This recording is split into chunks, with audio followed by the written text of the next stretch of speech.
Bonjour Victor Magenta. Bonjour Serge. Merci de m'accueillir chez toi, c'est vraiment très sympa. Est-ce que tu peux te présenter en tant qu'artiste brièvement ta vie jusqu'à maintenant?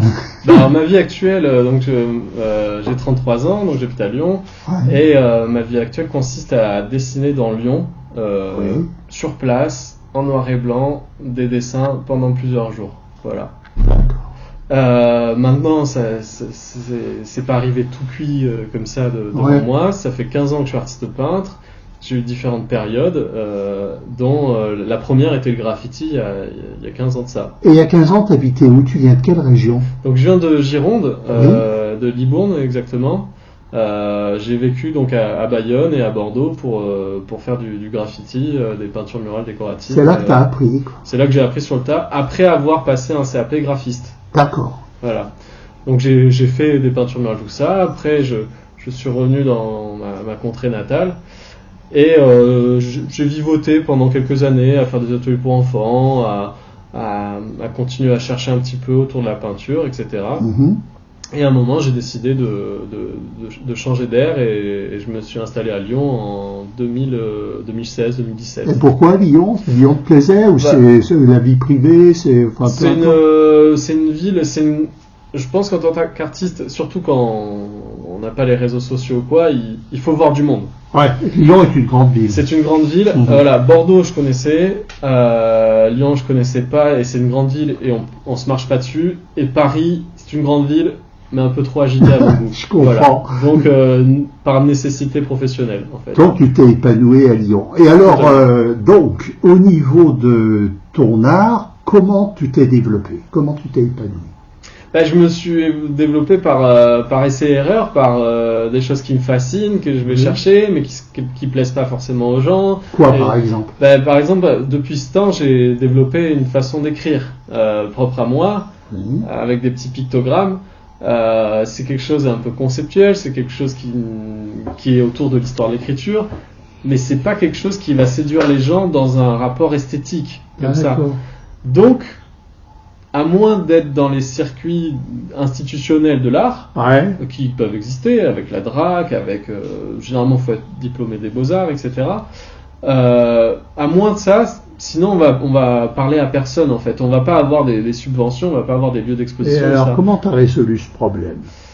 J'ai trouvé que j'avais une façon de dessiner particulière, donc je me suis mis à dessiner les bâtiments de Lyon et là j'ai trouvé un gagne-pain. Pour ce qui est de mon écriture, ça continue, ça perdure, mais sauf que il faudrait que je trouve un créneau de plusieurs mois pour pouvoir synthétiser tout ce que j'ai accumulé en connaissances autour de ça. Donc c'est une autre activité dont tu n'as pas encore accouché, qui n'a pas encore donné des produits. Alors, si on revient donc à ton activité actuelle, qui donc est de dessiner des monuments, etc., est-ce que tu peux nous montrer, là, sur la table, il y a un dessin, si tu peux un peu nous expliquer ton art? Si on voit bien, là. Oui. Mais montre-nous avec, voilà. Alors, ces dessins sont faits sur place, donc, à main levée. Oui. C'est-à-dire sans crayon à papier ou sans règle. Et donc j'y vais, je dessine, j'adore les détails, j'ai une très bonne vue, j'ai une patience que j'ai développée avec le temps. Et en fait, moi j'aime dire aux gens qu'il faut se planter dans la vie. Donc on n'a pas de filet, on y va, je dessine ce que j'ai à faire, et il y a des moments je me plante. Ça se voit pas parce que c'est noyé dans la densité du dessin. Mais en tout cas, le message que je voudrais transposer à la vie réelle, c'est que si on n'essaye pas, si on pense qu'il nous faut une gomme, on tente pas, etc., en fait, on va jamais rien faire du tout.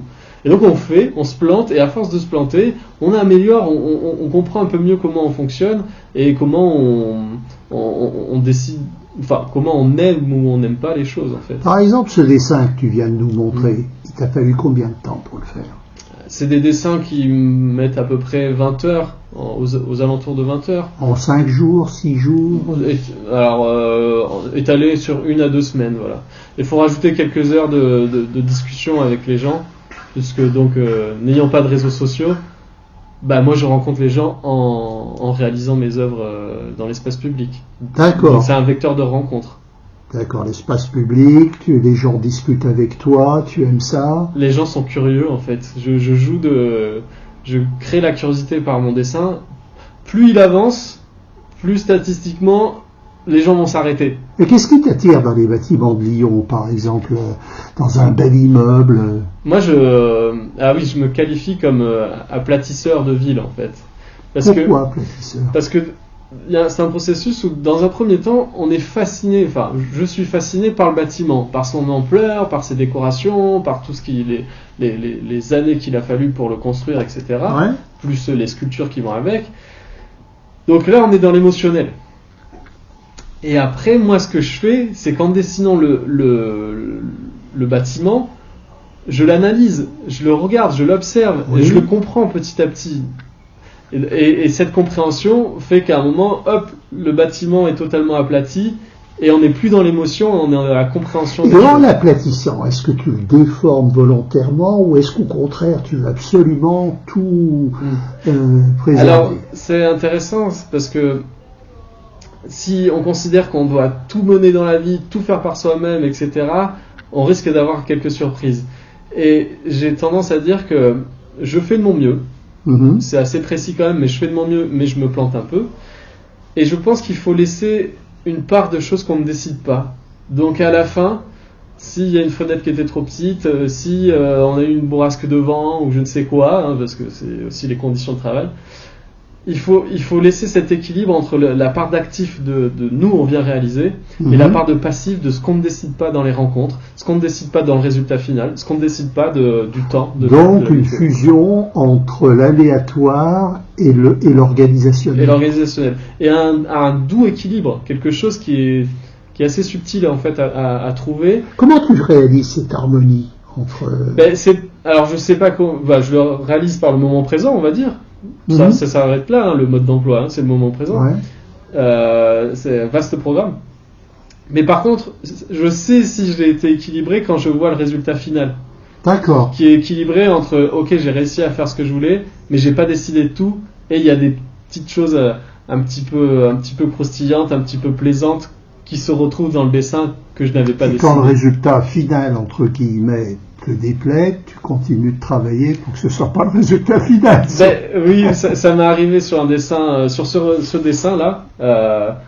En fait, le 3e et 4e étage qu'on ne distingue pas, ils sont trop petits.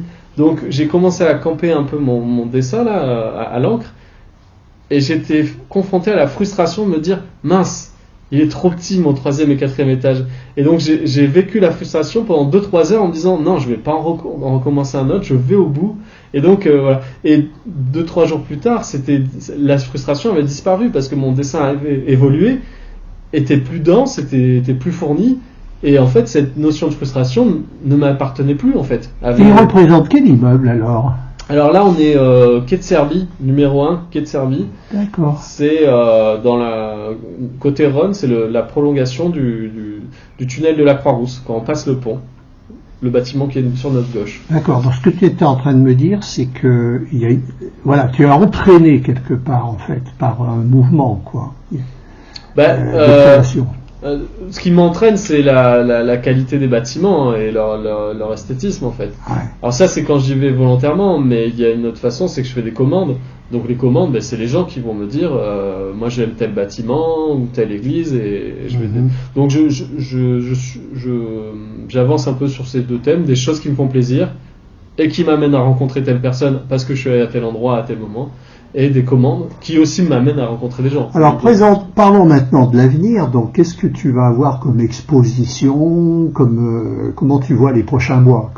Alors, je suis content parce que pendant ces 3-4 dernières années, j'exposais là où j'étais, à côté de moi, avec mes cadres. Et là, je pense qu'il est temps de cristalliser un peu tout ça. Donc, en septembre, j'expose à la mairie du 2e, du 11 au 30 septembre. Vers l'abbaye d'Ainay. Vers l'abbaye d'Ainay, et c'est l'occasion en fait de rassembler plusieurs des œuvres que j'ai créées, que j'ai vendues ou pas, et d'aller voir un peu tout ce chemin parcouru. Il y aura combien d'œuvres à peu près ? 30 à 40. Ah oui. Je pense. Des formats A4, des formats A3. Voilà. Surtout des bâtiments ? Que des bâtiments, ouais. J'ai d'autres cordes à mon arc, mais moi je suis... Tu connais les dates exactes de l'exposition ? 11 au 30. 11 au 30 septembre. Voilà, avec un vernissage le 14. D'accord, dans la mairie. Voilà. Et ensuite vont s'enchaîner d'autres expositions. Lesquelles, par exemple? Alors à la boutique Correspondance, qui est rue Terrail, D'accord. à côté de la place du Griffon. D'accord. Donc ça sera pendant un mois. Il y aura des dessins de Lyon, il y aura peut-être d'autres choses. Et voilà, maintenant en fait je passe à une nouvelle phase où alors c'est toujours intimiste hein, mon travail, hein. On décide de me croiser, enfin voilà, je crie pas sur les toits ce que je fais, mais je rencontre beaucoup de gens. Et là je veux passer à une dimension, donc garder un peu d'intimisme, mais quand même exposer de façon officielle en fait. Voilà, de venir diffuser d'une autre manière. Et au niveau de ton expression, donc tu nous as montré ce style, bâtiment et tout, est-ce que tu envisages à court terme d'autres types d'expressions?